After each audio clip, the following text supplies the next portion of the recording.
हमारे जीवन में कभी कभी ऐसा होता है कि हम बहुत परेशान हो जाते हैं। समस्याएं बहुत होती हैं और समाधान कोई भी नहीं। लेकिन एक कहावत है, जहाँ न पहुँचे रवि वहाँ पहुँचे कवि। बस उसी प्रकार जब किसी बात का समाधान कहीं ना मिले तो भगवत गीता हर समस्या का समाधान बनती है।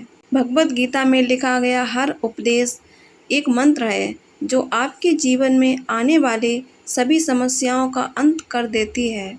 आज हम उसी भगवत गीता के 5 मंत्रों को बताएंगे जो आपके जीवन में बहुत काम आएंगे।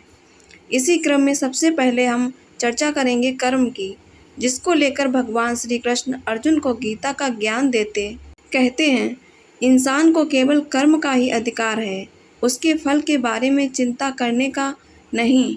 इसलिए तुम कर्मों के फल की चिंता मत करो और कर्म से विमुख मत हो। हम कोई काम करने से पहले उसके फल के बारे में सोचते हैं और फिर काम करते हुए भी नतीजे के बारे में सोचते रहते हैं।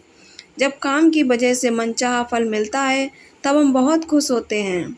इससे अहंकार बढ़ जाता है। लेकिन अगर हमारी इच्छा के मुताबिक फल ना मिले तो हम मन दुखी हो जाता है।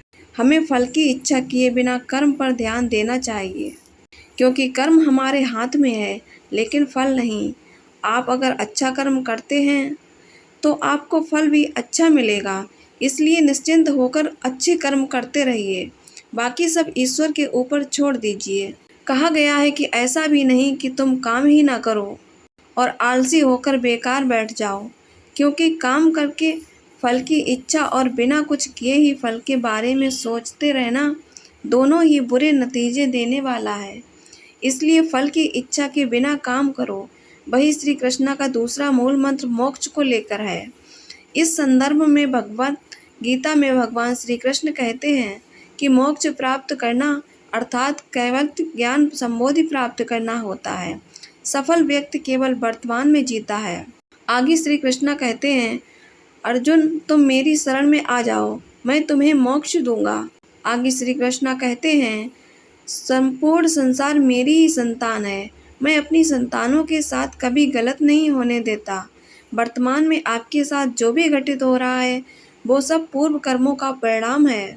यानी अगर आपका जीवन वर्तमान में इस संगठन में चल रहा है तो परेशान होने की बिल्कुल आवश्यकता नहीं है, क्योंकि यह आपके किसी बुरे कर्म का परिणाम है और उस कर्म के परिणाम का अंत होते ही आपके अच्छे दिनों की शुरुआत हो जाएगी।